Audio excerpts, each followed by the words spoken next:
Industry Angel Podcast. We hear from the best business minds across the globe. Entrepreneurs, social influencers, marketing mavens, and sales rock stars. We've got them all. Here comes your weekly dose of inspiration with your host, Ian Farah. Good morning, and at least it's afternoon, but it's not, is it? Good morning, thanks for joining us. Let me know if you're watching over YouTube, Facebook, Twitter, LinkedIn, because we're across them all. No pressure, Rory. I should even introduce you, shouldn't I? Yeah. Who have we got today then? So, Rory McKeand leads the team at Technology Services Group as a CEO. Before his career at TSG, Rory was involved in shaping and transforming organisations in the healthcare, education and tech industries. He now works at TSG's team of technology experts to help customers and partners to transform their business and help them to achieve their business goals. It's quite the intro, isn't it? Rory McKeand, so we've got a bit Irish, got a bit Scottish going on there. A little bit of Scottish going on. Yeah. Your dad? You're Scottish? Technically, I had a Scottish accent until I was 8. Oh, yeah. How did that go?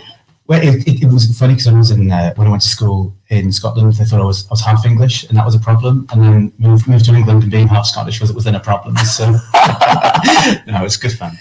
So you know the origins of McKeand, then?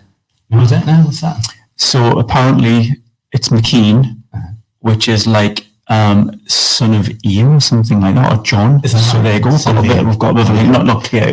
Maybe they're a younger uncle or something like that. So there you go. I hadn't heard that surname before. Right, then what we're going to do, so if you're here, let us know, because we've got viewers across all these channels, so we like to have it interactive. Of course, people have a job to do though. So if they're too busy at work, right on a Friday, if they're too busy at work, we get a lot of viewers on catch-up as well. Yeah. So people will be watching this at a later date when it's suitable for them. Who's watching from your end, Rory? So I think we've got a few from the team have promised me they're going to watch. You might want to pull that microphone forward a bit so we can hear you.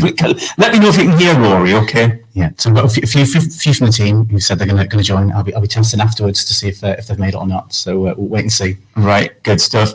And they might want to see your face as well, Rory. So you know, maybe put that microphone a little bit to the side. Let us know if you are there. It's good when people comment because I can flash their things on screen. Like Nick, there's our Nick. Nick, you're in Australia. What time is it there, man? Wow. Unless he's here in the UK. Nick's a former engineer friend of mine. He's a rock star as well, Nick.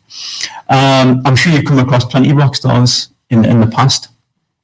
And we had a quick chat there about mentors and mentees. How important are those to you, Rory? Yeah, definitely. So I think I've had mentees across my whole career. So I've always looked for whether I've gone from project management to director roles or now being chief exec. So it's really been a case of finding people who've been there and done it. They've got the scars and they're willing to share that experience. Hopefully they've learned something from it as well. And I find now, choosing mentors and working with people that I get the same thing, new, fresher ideas coming from them and me giving some little bit of wisdom back. It's fantastic. It's one of the most enjoyable things you can do, particularly when you see those guys flourish and then make a step somewhere else. It's great.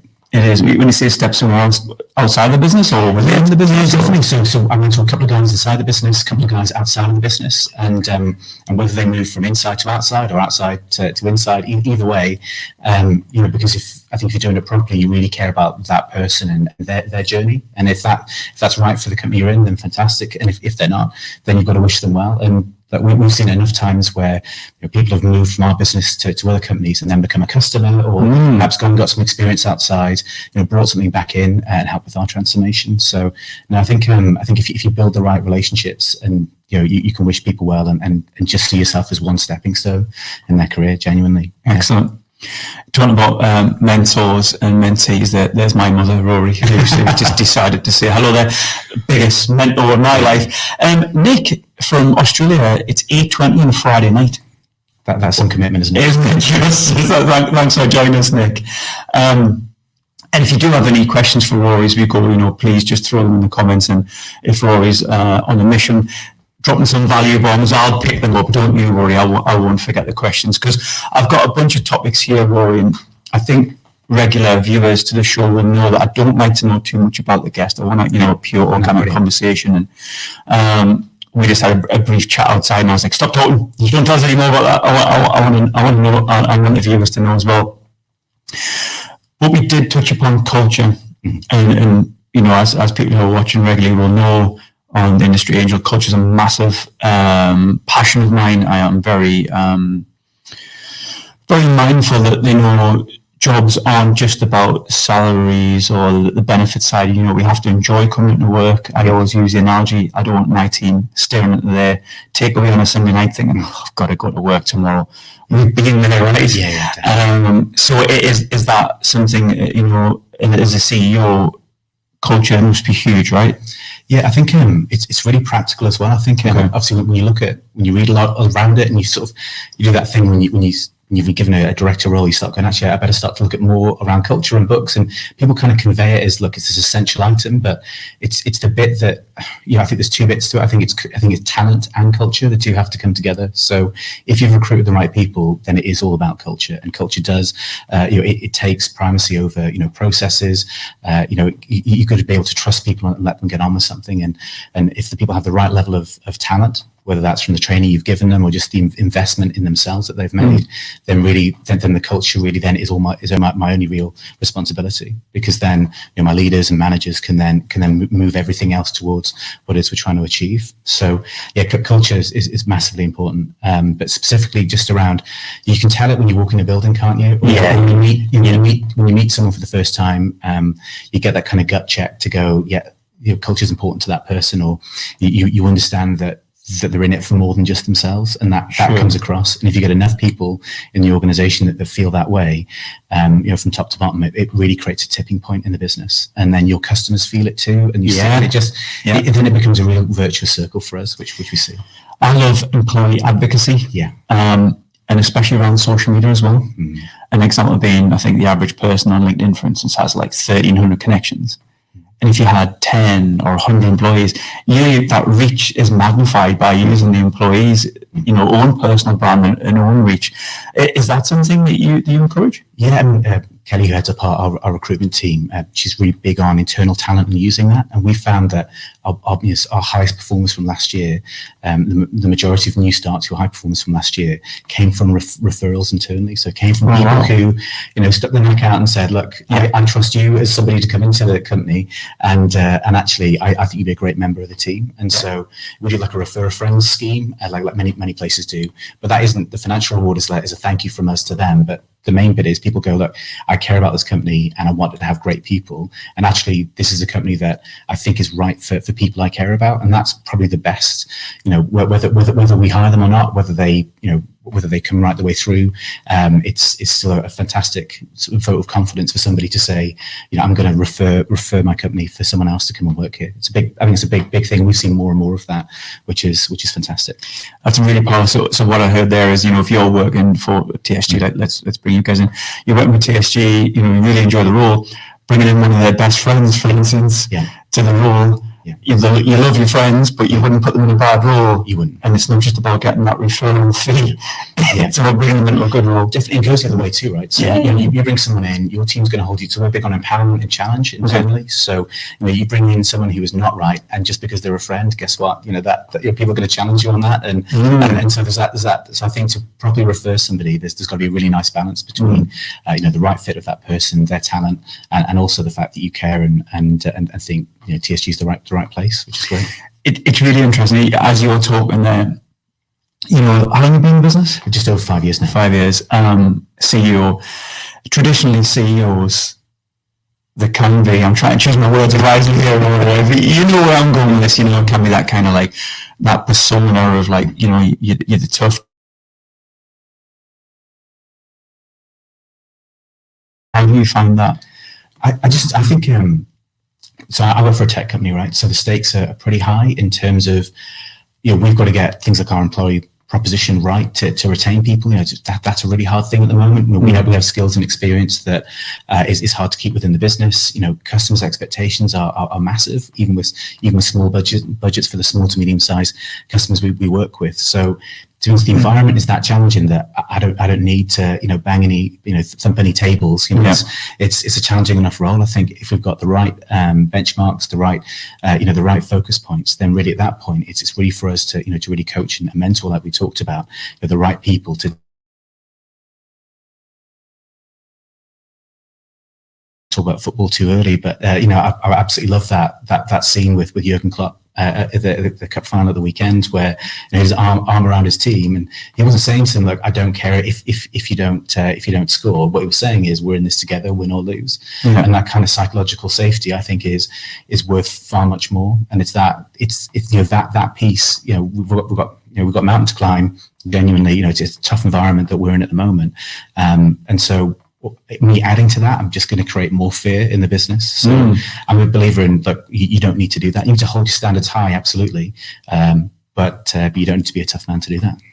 I love a football analogy. Okay, I'm going to throw one at you. I was listening to a podcast today. Obviously, we went to Wembley the weekend, Sunderland, and I was listening to a podcast from the last time we were at Wembley a few times ago, and we didn't go up. And in the dressing room, everyone's despondent, everyone's gutted, and it just takes one leader to put their arms around and say, "That's it, it's done. Let's wallow for today, but tomorrow we go again, and it's next year we go up." And the team did go up with flying colours. So from a leadership point of view, what is that like? When you might understand that things haven't been going well, do you still have to put that brave face on and be that leader?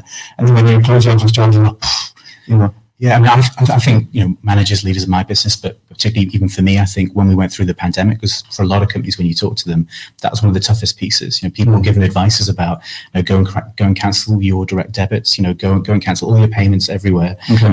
And so, you're in that moment where you go, even though we're in a sector where we feel that we're keeping the lights on for customers, we're helping them get through it. Financially, we could have had a real problem on our hands, and I think we rode through that well, but. In the middle of that, I think that was a really tough point for people to say, look, let's stay on course. And clearly you need to, people also found that difficult because, their partners might be losing their jobs. So there could be, people who perhaps being furloughed, and, that was a really complex discussion to get into with people in terms of helping a business survive, through a period. And, customers are, particularly where we're going through transformation projects with them, it's easy just to start stopping projects and all that. So there was just a real turmoil. So I think at that point, you had to have faith in that things were going to get better. And so you get good advice, you really lean on your mentors and say that how are we going to get, can we get through this? And you have to portray confidence. But like many companies, we then got into doing regular briefings with everybody. And we were really transparent about, look, we can't predict what's going to happen. This is where we are. We know what we have to do. And I think we were really fortunate as well. So with a lot of companies going to remote working, we had, the best part of a year's worth of work to do in just about 2 months in terms of getting people switched on. But the odd thing is, a lot of that was free work, if that makes sense. So it's all part of existing contracts. So it's not like we could kind of profiteer out of that remote working. Actually, it was much the reverse. Okay. Many of our projects had stopped, and we were helping customers, connect remotely and keep going through. And it was one of those interesting points where we were busy, but financially there was still that real pressure. So, but many of our leaders just really stepped up and had those right conversations with their team to say, look, we're going to be okay. Like, this is a temporary bounce. Don't worry about it. Stay healthy, stay safe with your family. Okay. We're going to make this work. And, for chairman, who was our chief exec at the time, got all of our staff to start working from home a week before we knew everyone else would. So that sort of calmness really helps, because you can start to think and say, we're going to get massive demand from Monday. So all of our, call center light operations, all of our,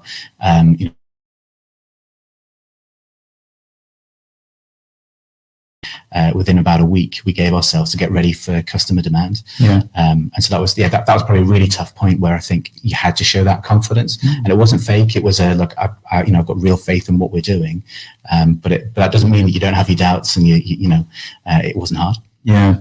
If anyone has got any comments around working from home, please throw them in there, because I think we'd be remiss if we didn't just touch upon that ever so slightly, because obviously it's in the press, Boris Johnson, Alan Sugar, for instance, has been really banned. How do you find the working from home thing within the business? Yeah, so we haven't got it right. I don't think anyone has it right, and we'll continue. I think you're going to keep finding your balance. I think the only thing we've got right is just keep talking to teams and keep having all the measure points for not just performance, but cultural check-ins, well-being check-ins, just pieces that let you know that you've either got the balance right or wrong for an individual. So we're going to have to be more prescriptive for some teams where we've got to man phones and that sort of thing. But actually, the most So I think there were two bits where in some teams we were too rigid to begin with about how often they should come in or stay at home. But then equally we were probably too loose in others where we couldn't bring an apprentice into one of our offices at one point because we didn't have the cover of senior folk to be able to help them on their journey as a new starter. And that felt like a never event for us. Like we've got an academy and apprenticeship scheme. And for that to sort of be paused at any point, you go, well, that's the lifeblood of our business. Yeah. And actually, just I don't want to go off on one here, but there's a bit of go for it. No, but like this thing of responsibility. So we talked about if I've had great mentors, then I need to be a good mentor to others. Like that's just that's just kind of the deal, right? And so if I'm an architect or I'm a senior and I've got all of my network set up internally, I know everyone who I need to speak to. I can work remotely, no problem at all, and that's just great for me. But what about the juniors in your business? What about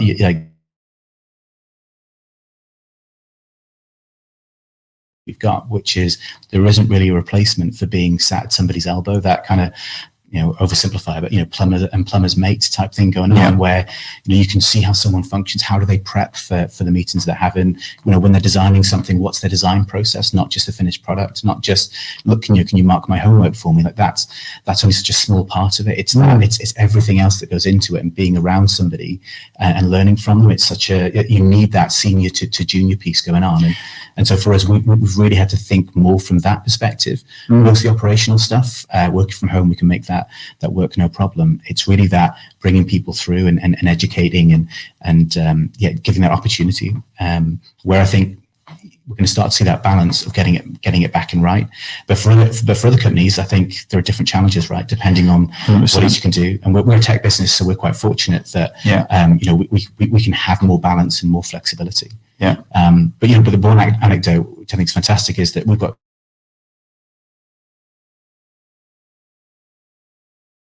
and so it's a great paying job. So you could say no problem, but these guys were saying goodbye to their families on a Monday.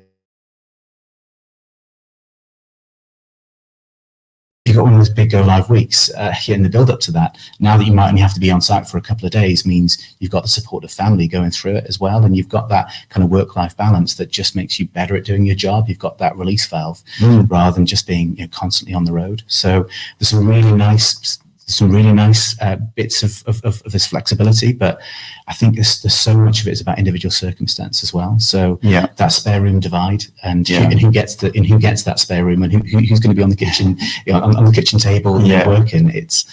So we've got a couple of households. We talked to some of our team, and they've got 3-4 people working from home when before maybe they could have had one person, and it's that sort of revolving around who has meetings when and how do you balance that? Right, okay, that's interesting. It's tough. Or talk to apprentices who maybe are still living at home or perhaps in a flat share where they can't work from home. So we've got to think about who we're recruiting, like what sort of facilities and equipment do they have? So there's so much complexity that goes into that. Sure. Are they caring for somebody? Like what else is going on?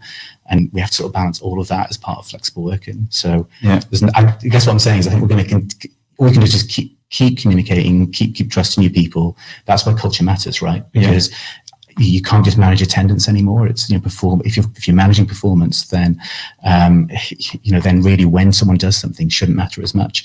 But it's just having that holistic view. We talked before. Somebody internally, are we seeing talent coming through the business? That sort of thing, and it's all of that together is what makes it really complicated to say we've got the right formula. Nick just popped something on the screen then. He was saying there's no substitute for face-to-face social interaction, and I think that's really important. And an example I give quite often is when we come into the office. For instance, this morning, straight away I grabbed a pen. I said, I've just been listening to a podcast, and it just sparked off a bit of an idea, and then it just started. So that I always say it's those bits of innovation that we would miss if we weren't together.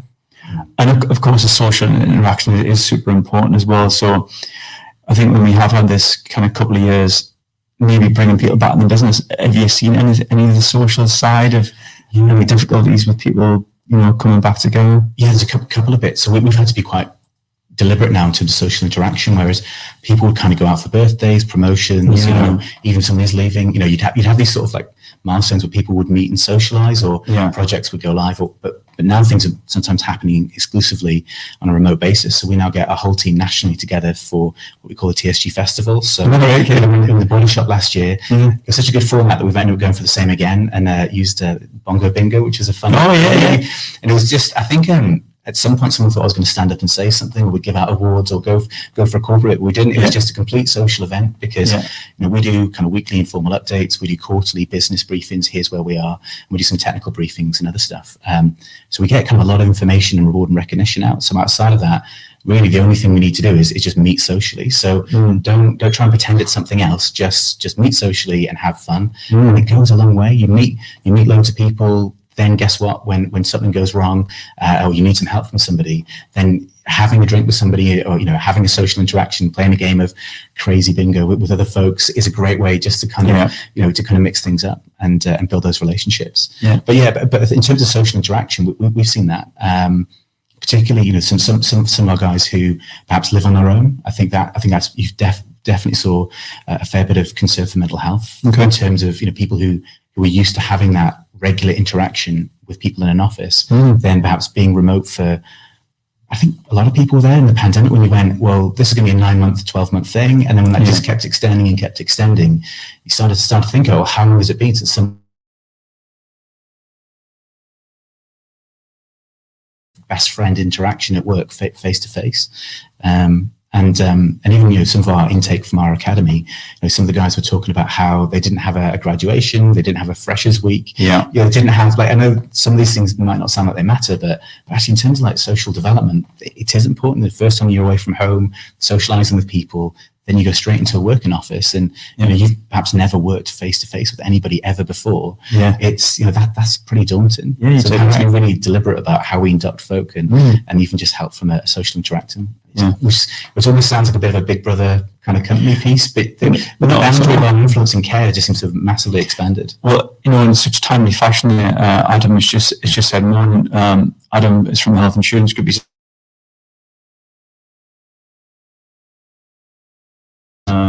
employee sort of business protection as well, but around sort of employee assistance programs, things like that, which has been really powerful. We've brought it in as well.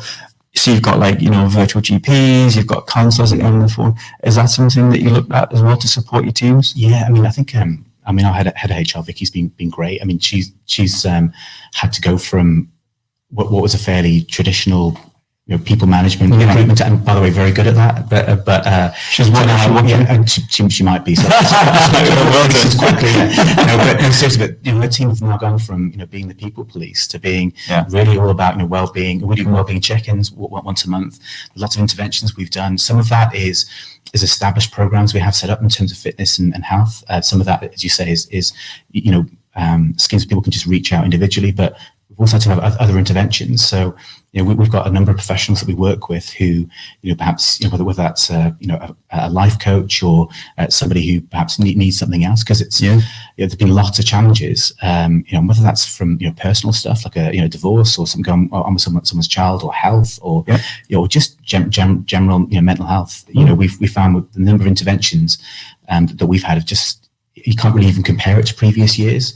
So in some ways, that's a great thing that people are talking to us. I wonder how much of this may have happened before we were having the conversation, but it's really top of mind at the moment. In almost every sort of weekly HR catch up we have, it's really about mental well-being first, rather than more sort of traditional recruitment and other things we talk about. And so it's a huge difference. So again, it feels like that sort of boundary of your influence and care has gone up. And that's a challenge, because we do mental health first aiders, and lots of other businesses do. But I wouldn't say that we prepared our managers and leaders across the business about how to engage in those sorts of conversations, and how do you tell somebody like, I really think you need help? That's a hard conversation to have, right?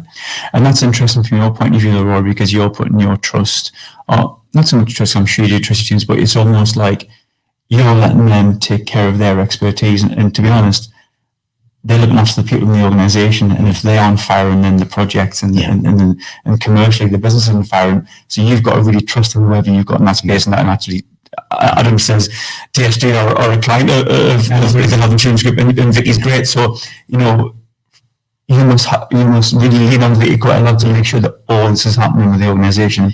Yeah. So from a CEO point of view, having those people in the right spaces must be super important.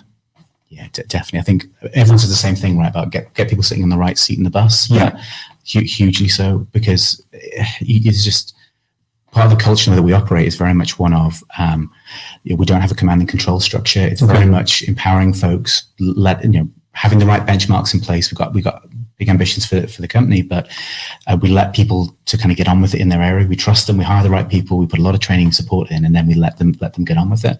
And I'm really pleased with that. I've never been let down since. I think it's that we're going to stumble sometimes, for sure. But I think if you know that people really care, and I think that's if it's like Vicky's example of that, she's really adapted to the change. You've got all that discretionary effort because she cares about our team. And fundamentally, if that's in place, then you can trust her to just keep going forwards. And the investment hasn't been huge actually.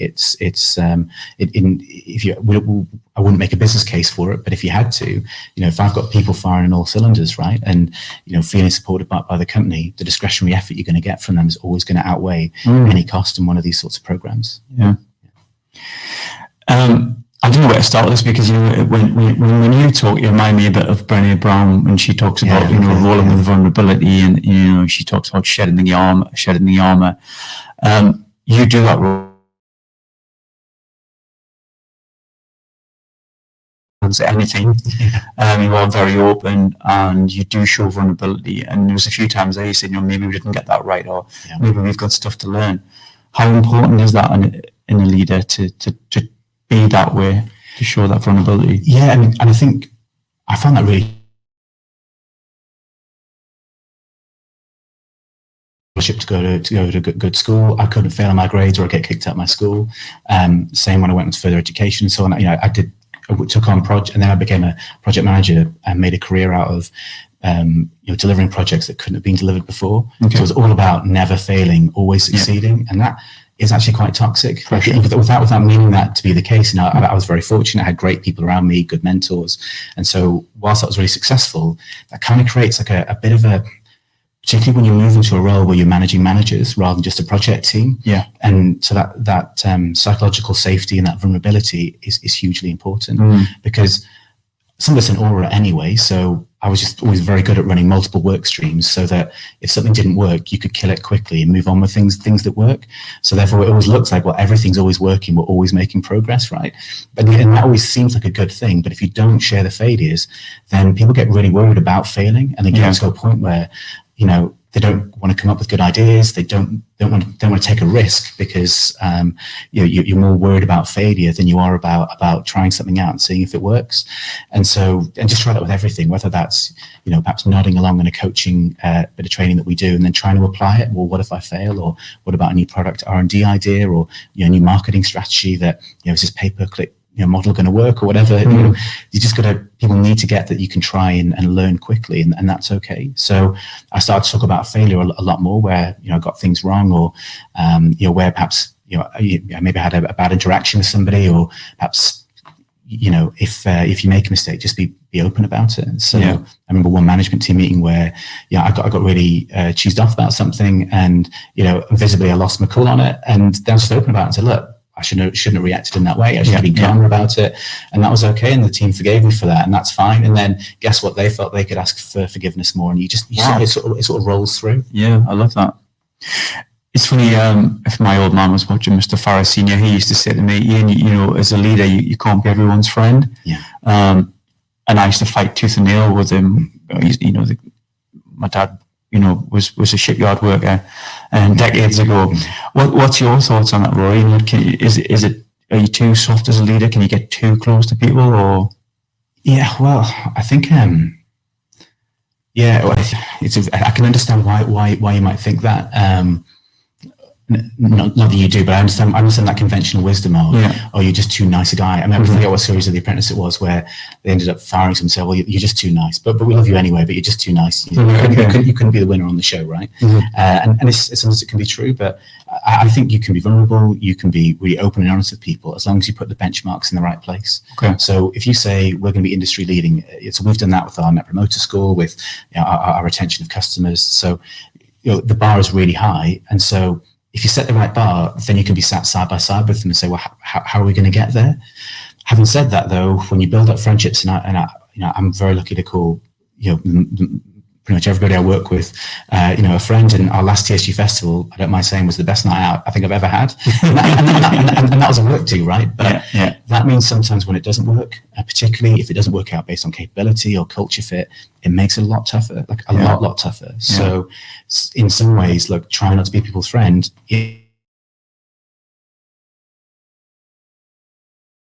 Calls, but I think that's like it's a false position to take. I think you've got to go into it, and you can be friendly, you can be open, you can be vulnerable. The benchmarks have to be in the right place, and we talk about the fact that out of our academy we've got a 66% pass rate. We love the young people we bring in; they're fantastic. Some have gone on to work elsewhere, and they've used the education we've given them.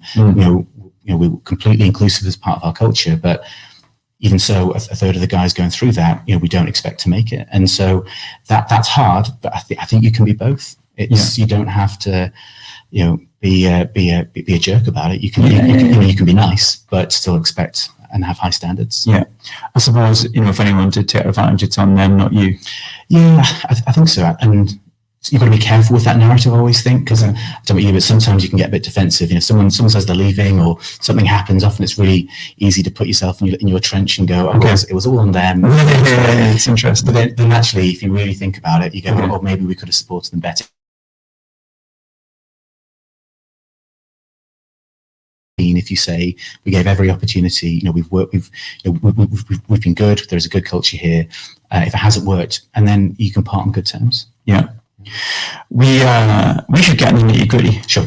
I've got a few areas here. Don't blow my mind, okay? Cybersecurity. Sure. Right, okay. So I'm a micro business, right? Okay, Shannon's a micro business. You deal with SMEs. You got any micro businesses, or is it just pure SMEs you deal with? We deal with mid-market too. So we deal up to anything really from 50 to 1,000 users in our space. So tell me a bit about what companies should be doing, what are they not doing, what's coming in the space right now, what things do you see, quite hot trends? Tell me all about it. Don't blow my mind. No. It's all simple stuff, right? So, we're starting to see, we've got about 1,000 customers, and probably every week there's some sort of cyber incident that takes place, whether it's a near miss or a major incident that we manage for them, or whether we help out somebody else with a recovery. And really, it's down to the basics. The biggest threat is the inside threat, which is, the typical thing of someone clicking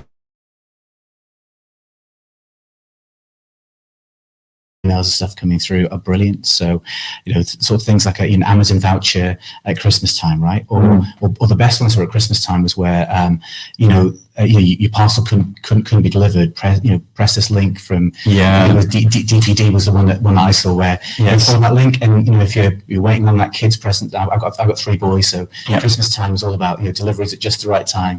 And so it's so easy to go click that and follow something through.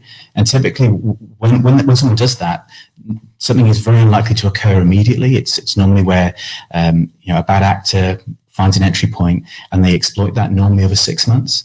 So this is this weird piece you get to, which is that sort of 6-month piece of how do I know what's going on in my network and systems. So it's one that's just educating. So just making sure that your team are aware that there are bad actors out there, and just being really suspicious of anything that's not from inside your organization.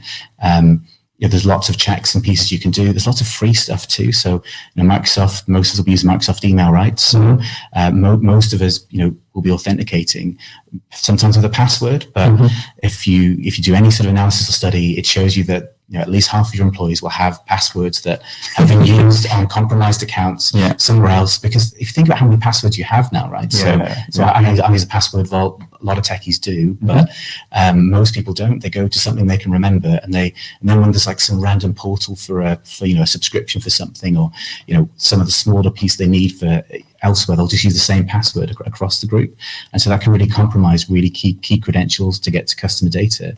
Whereas things like multi-factor authentication or MFA is something free you can turn on, where to access anything, email, data, a message gets sent to your iPhone, or your Android phone, right? And we use that probably day to day quite a bit with internet banking and that kind of thing. Most people are getting used to, whether it's fingerprint ID, or whether it's face recognition, or whether it's just answering a phone call.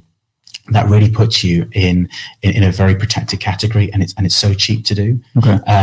But what we find when we talk to lots of heads of IT, or when we talk to the office manager that's been given IT as the responsibility, do you want to make it really inconvenient? If I make the MD do that, my MD's not tech savvy, but there are tons of videos out there, really simple stuff. And if you do that.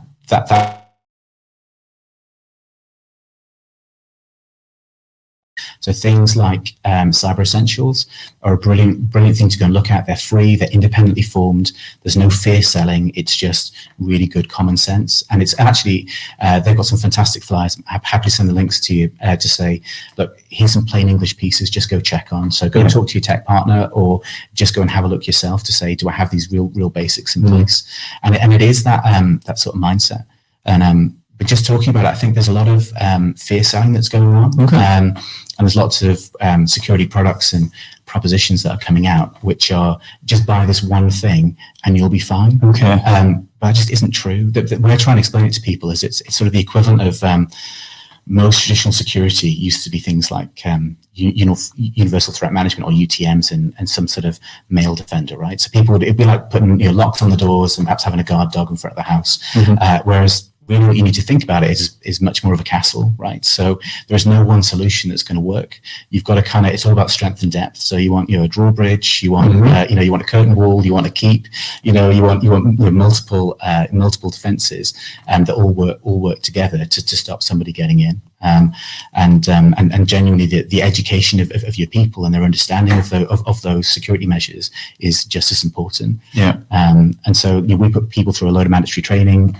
We put people through, we do a lot internally because we safeguard the crown jewels for about 1,000 customers. So, so you can imagine, like, we take it really seriously. Yeah. But what's great is there's much more of an awareness of this being a problem, and it's not an IT problem. It's, we all have a responsibility towards data. We all need to, it's just simple stuff, right? People still send attachments full of customer data, or they'll still send emails with, attachments of, bits of IP, and you go, well, why are you doing that? Just use the basics of things like, OneDrive or Google Drive, send links, send it securely. And it's just some real basics that you can follow. And there's lots of really good free advice out there. It's interesting, isn't it? And we look at these things after the horse has bolted. Sure. So from a productivity point of view, is that something that you guys do, is to try to, get in there early? And yeah, definitely. I think so one of the things we found is that most FDs who normally make the decision on this one way or other tend to think more about cyber insurance than they do about some of these preventative measures. But I can tell you for a fact we have 100% attachment rate of our highest. So we do everything from very small assessments, a few times a year to make sure that you're compliant and safe. Just make sure some of the basics are right. Where we do right some of the high end. If you've got very secure things that you need to keep in a vault, we can go right up to that. And we tend to find after a major incident, people go right up to one of the highest layers of security after the event. And it's, whereas actually they could have spent a lot less earlier on, and there's that prevention. But also, Hiscox put a report out a couple of weeks ago, and I read the same report every year, which used to talk about the number of companies who've had a cyber event, and it used to be like in percentage terms. Now that same report is how many events have happened, per company, and it's just really so it's and they're now getting to the point where the on ramp for cyber insurance is getting higher and higher. So even for our own premiums, we've had to take additional steps to even just get cyber insurance.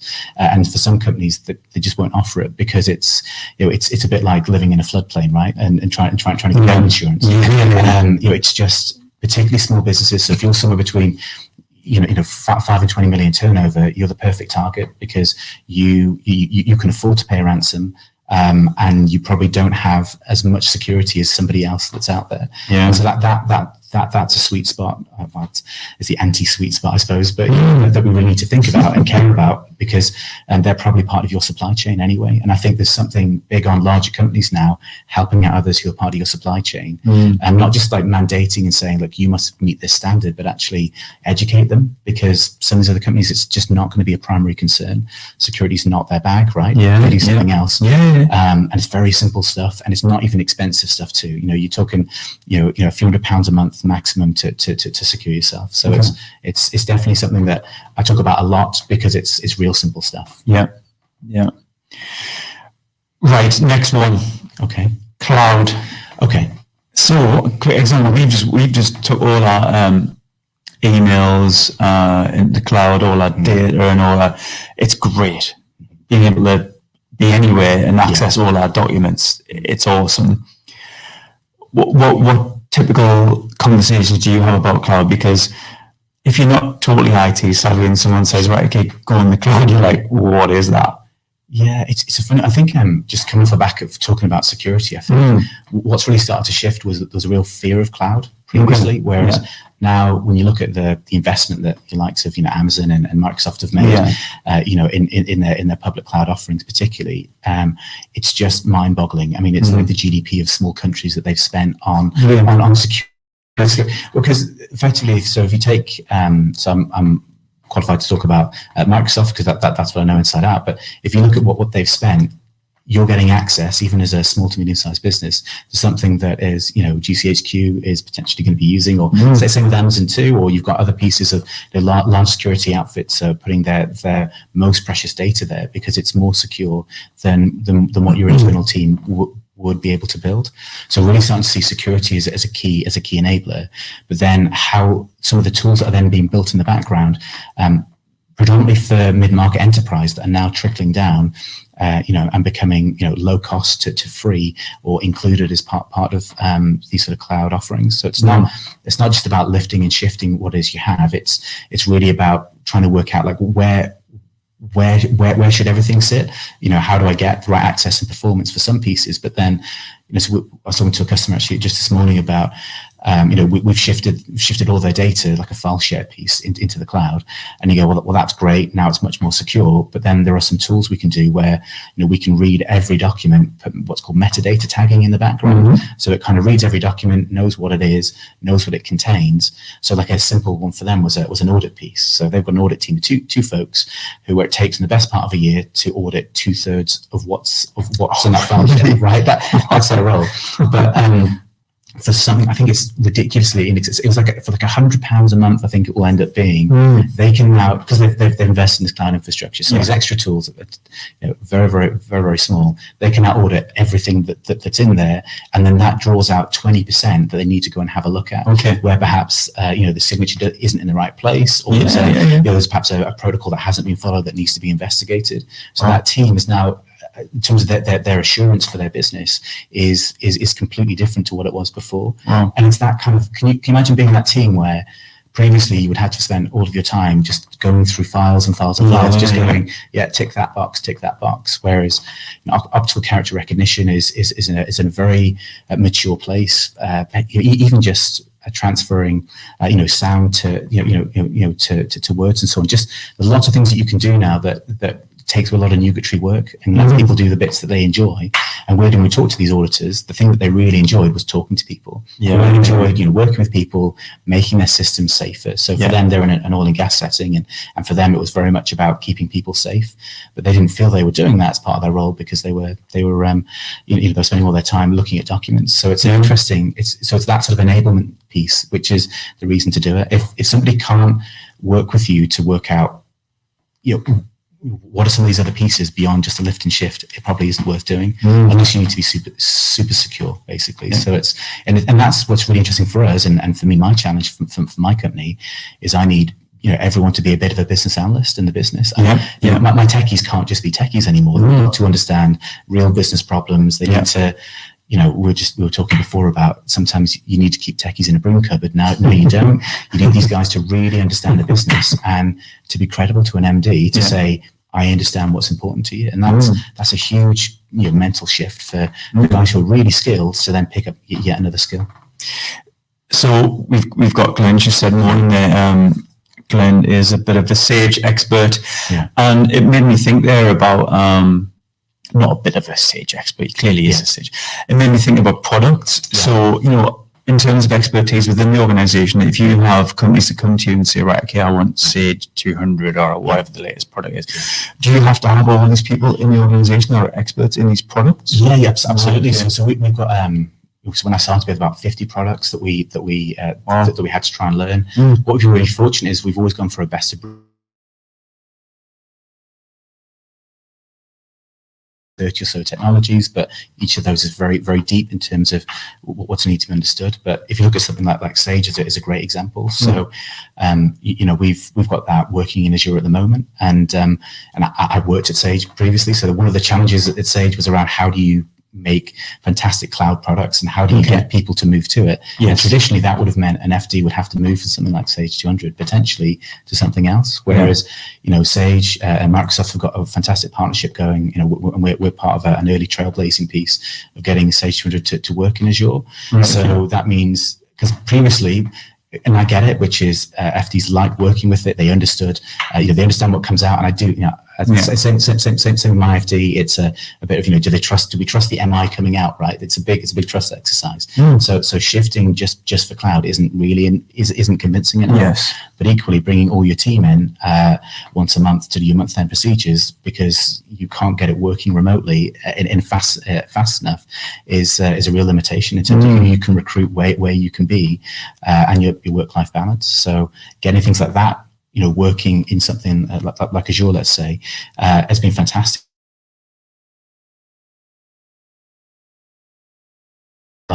But then also getting all of the benefits of speed, security, and the ability to work from anywhere. So that's like I'm a techie, so I love these sorts of projects. That's a good example actually around psychological safety. So the guy, Stuart from our team, who took that forward, there wasn't a business case. We didn't think we could get it working in the way we currently have.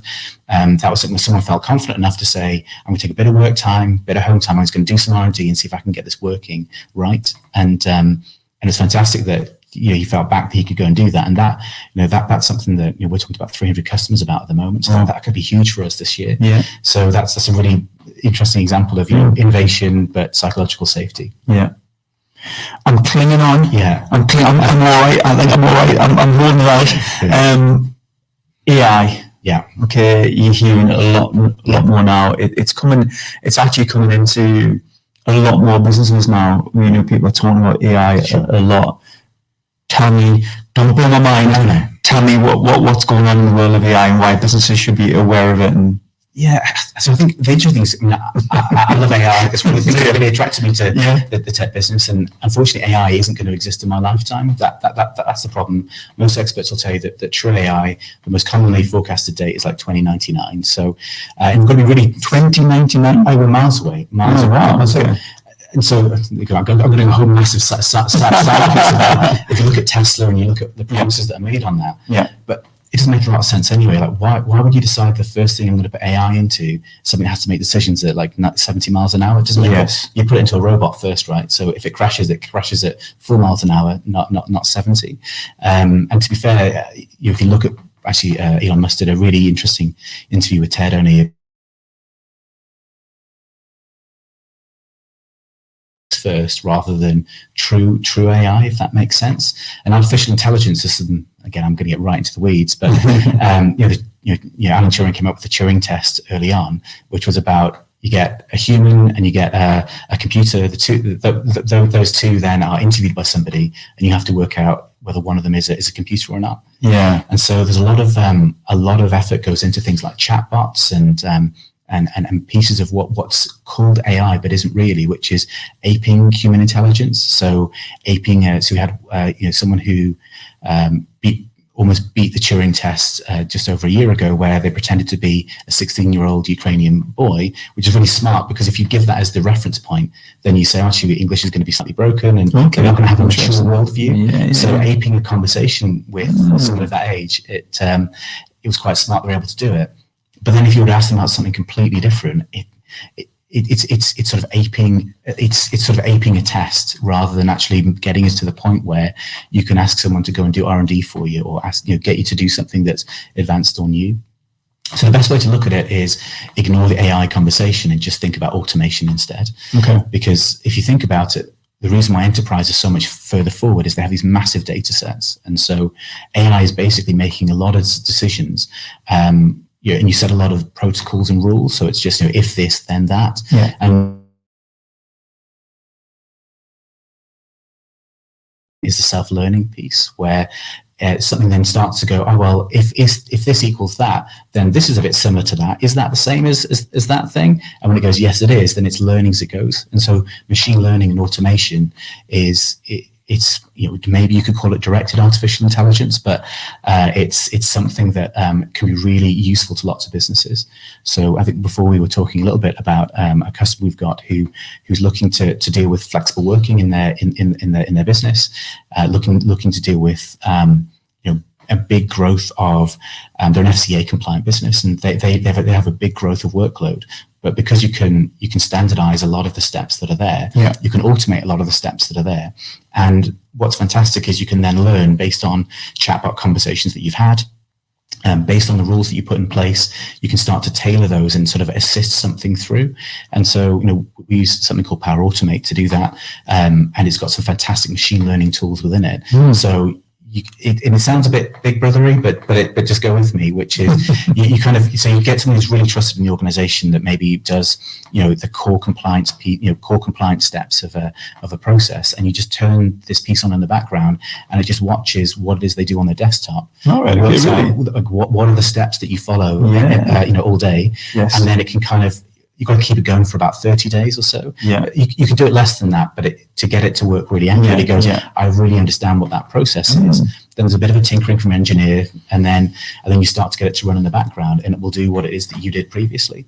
And so a bit like what we were talking about before with these auditors, you sit there and go, actually, you're just taking away all the nugatory bits. If you can make a rule for something, then why not give that to a computer? It's what they're great at, and doing calculations, following rules at blinding speed. But it's not AI, unfortunately. It's not someone's going to talk back to you, come up with phenomenal new ideas. But we've seen it in healthcare where images being looked at and being more accurate around very specific rules for diagnosis than clinicians. But you're not going to remove clinicians from that process. Of course. But we need to use these tools, because if you look at declining, if you look at the declining birth rate, and you look at where we need to be for productivity and GDP anyway, just as on the macro sort of scale, you can say, like, you need to think about automation to just make our economy work longer term. But even on the micro scale, if you've got someone who's really trusted in the business, that wants to be more flexible in their hours, setting up chatbots and setting up some automated routines is, it's a series of days. And stuff you can self-learn as well. It's not we work quite closely with Microsoft, and we're big into what's called citizen developers. And there's some fantastic, videos out there on YouTube and other places you can go look at, where there are now people who are now part of my industry that, came from being a super user and just went on from there. And they're not like closet techies that didn't say that they were techies and then convert. These are genuine people who care about their business first, who are then learning some tools that are able to use those to push the business forward, and they tend to have the biggest impact. Because from the inside they can say, look, this is saving me time and it works well. They could have done the same thing with an Excel formula and everyone would adopt it. So it's so much more powerful than I've got this outside consultant to come convince you that this is the right way to go. Doesn't tend to work as well. You need that harmony of tech and people, right? It's interesting to talk about automation, Rory, because Britain has a lot of legacy systems in these larger corporations, and, especially around local government. And what do you do around that? Because you could say, automation would save you, but then they'll say like, the system is like from, decades ago, and we've had to bring all these retired developers back to help. What do you do?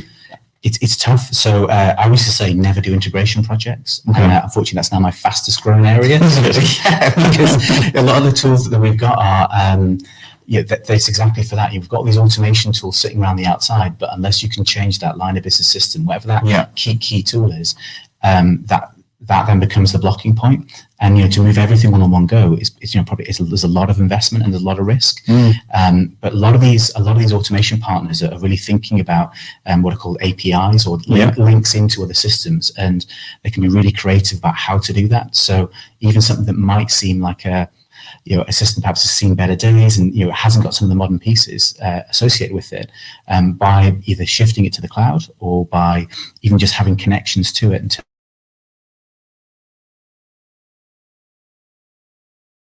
that basically takes all the documents out of legacy systems and puts it in the Microsoft Cloud. Okay. And then that allows you to do automation on the back of those documents and all the metadata tags around them.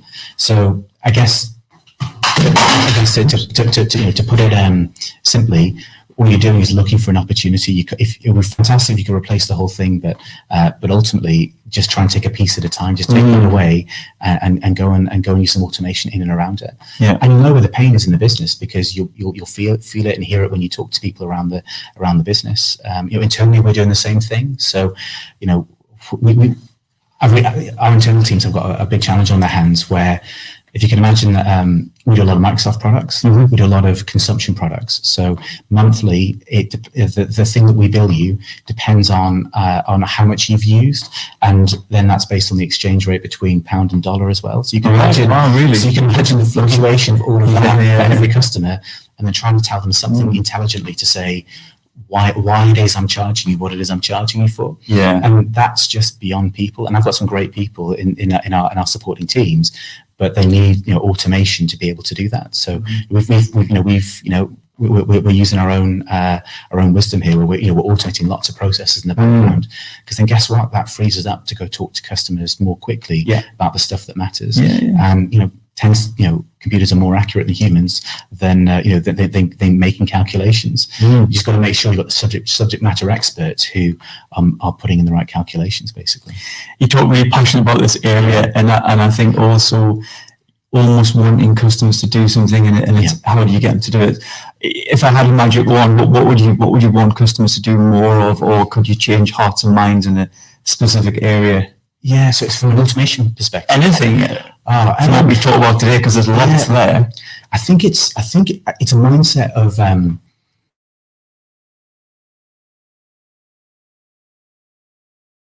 it's just a cost on the bottom line, because often we can get to that bit where you start doing like for like comparisons, and then you wouldn't invest, you wouldn't look to move forward. Yeah. But actually, if you start to go, okay, I'm now in a it's less of a tech arms race, but everyone's in a bit of a tech creep, is the best way I can put it, where this technology is just creeping more and more forward.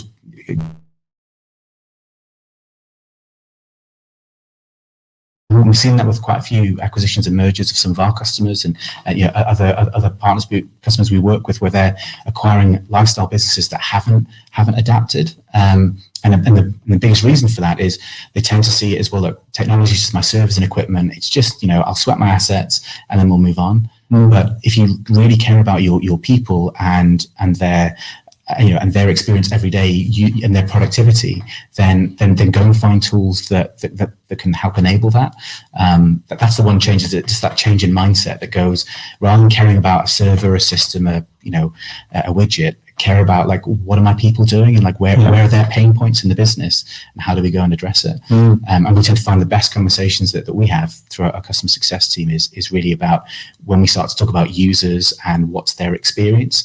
Otherwise, you end up, we talked about before about the watermelon effect, which is where all my KPIs are green, yet my customer's not in a good place. But why is that? And it tends to be because in our industry particularly, we might be responding really quickly and well to incidents, but what we need to ask now is, should that incident ever have taken place? And are people logging issues that they're having, or are they going, well, they're just the systems we have, so I'll just get on with it, rather than saying, how could I be more productive? Right, we're nearly at the end. I'm going to ask anyone if they've got any questions before we go, because I think you've answered everything. One for me is around the business. The reason I do this, I love business, I love entrepreneurship, I love this whole space. I think we must be up to episode 250 or something. It's a great show, but thanks very much. For me, I love to get under the skin, from CEOs and business leaders and everything. What's next? What do you want to do with the business? What is your real sort of pet project or something you want to take forward to THG? What's the next thing? Yeah, so there's two bits. Okay, if that's okay. So one of them is we have a customer success model, and that's really now moving into we've gone from a customer success now towards like a partnership model. So just a way of really creating very close relationships with our customers, where I want our customers to say that we're a strategic partner of theirs, that we matter. We're not just about keeping the lights on, but we're a strategic advisor to them. So that's key. And there's a whole host of things that we're doing to try and make that happen. Empowering our people to create links to their customers. And the second thing is just rationalizing all of our capabilities. So we've been a very capable business for a long period, and like we talked about before, there's lots of different products that we're experts in. But we've actually just launched our project team this year, just the very beginning of the year, to kind of bring all of those capabilities together. Because sometimes it's one of those that it's like we talked about Sage and Azure before, right? So I've got two fantastic teams from a cloud hosting perspective, another one who are absolute experts in Sage. What I need to do is get them coupled together to go, how do you combine those technologies to supercharge the both sets of technology? And we're doing that at the moment on our platform. So our sort of technology platform of bringing the power of 300 people together is just really quite exciting. So lots of R&D that will get stuff wrong, but the stuff we get right, there's some really exciting pieces coming through. And the bit I really enjoy is when we're being innovative, and when we can start, and not just being leading for leading's sake, but actually like that experience of what they get is better. We're advocates from our service, but also our technology. So our TSG platform is a big focus for this year. How's your work-life balance, Rory? It's balanced, but not a traditional balance. So we've come out of a big planning cycle, just the end of the financial year. There's been a lot going on inside the business, setting up projects for this year. So I've got a young family, but I sort of balance it whenever possible. I'm taking 3 weeks off in August. You're taking 3 weeks off in August? Which is the first time since I got married. Was it about 15 years ago? Right. So it's one of those things that that's not so like. My 9 to 5 balance is probably horrendous. I've never worked a 9 to 5. I work a lot of hours in the week, but if I've got those 3 weeks that I've got with my family and some friends and some trips planned, awesome. Go to a couple of gigs and go do a little bit of traveling and all of that together, like that will create balance over the year. And I think it's that the problem when you ask me about balance, people go, "Oh, is that like today, like 9 to 5, or is that against the Monday to Friday?" Or whereas I feel like work-life balance is much more nuanced than that. It's actually, does it feel balanced? Am I enjoying what I'm doing? And does it feel balanced for the people around me? Over, I think a year is the best way to look at it. That's really interesting. And we're saying here, I've got to force us all to take holidays because actually the balance is we actually enjoy coming in. It doesn't feel like work. But I think that's a great thing that you're doing, is taking that few weeks off, because that really will impact the business positively. Well, also because then my guys will do the same. And I think that's the bit where, and like you, I've had lots of years where I have barely taken any holiday at all.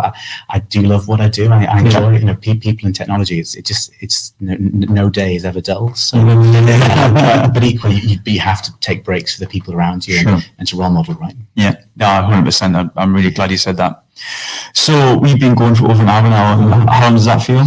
That has flown over. Yeah, hasn't it? Yeah, it does. It's great. And I love these conversations. Thanks so much for sharing so much.